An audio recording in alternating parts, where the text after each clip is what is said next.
Simple PID commissioning can be a huge advantage for any engineer because you can quickly and efficiently configure and commission your PID loops. That way you can focus on your application and not how to program it. Let me show you an example of this. As you can see here is the 1215 controller, and we have an analog module. We also have this closed loop control simulator, and this is what we're going to create the PID loop for. First step is we come over here to our project, and as you can see in our main OB we have no program. What I'm going to do first is add new block, choose organization block, cyclic interrupt, the language is going to be ladder, click OK. Now it's going to add this to our program. What I want to do is come over into the instructions, down to the technology section, go down to PID control, find our PID compact, drag and drop it into our project, accept the default data block.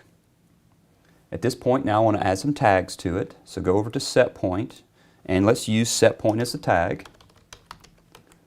Go down to the input and let's choose actual temp, and the output is going to be lamp. At this point I want to give focus to the whole block, right click, define tag. Now our tag editor is going to pull up, and for set point a global memory of MD0 as a real, that's fine. Just click enter. The actual temp, let's go down and choose a global input. It just happens to be input word 64. And the lamp happens to be a global output, and it's Q1.0, so let's change that. Click on define. Now we have our tags. So the next step is the configuration of this PID. In the upper right hand corner we have a little toolbox, check on that. Now the editor is going to pull up, so now we have our basic settings and process value changes.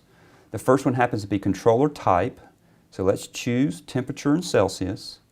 And the input-output parameters. On the output side, I'm going to change that to output PWM. That way we can send a pulse out that digital output. And for this application we are complete, so let me give focus to the CPU and click on the download arrow button. Now it's going to compile the fact we've added these changes in. Now let's go down and choose stop all, click on load. So he's going to load this PID down to our controller, click finished. And now we can do our commissioning. So what I want to do is double click on commissioning. Now if this editor is pulled up, I want to use the split screen and choose the cyclic interrupt. Give focus to our main CPU, click go online. The way you'll know that is you'll get the orange bars across the top and you get a bunch of green bubbles saying that the online offline are the same. So let's rearrange these windows so I can clearly see these two. Let me move this one over.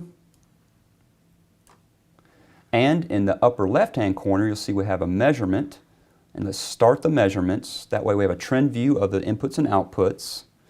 Now let me give focus to this actual block and go in line with this code. Of course now we get the orange bar across the top, and the way we know it's being called is it's being outlined in green.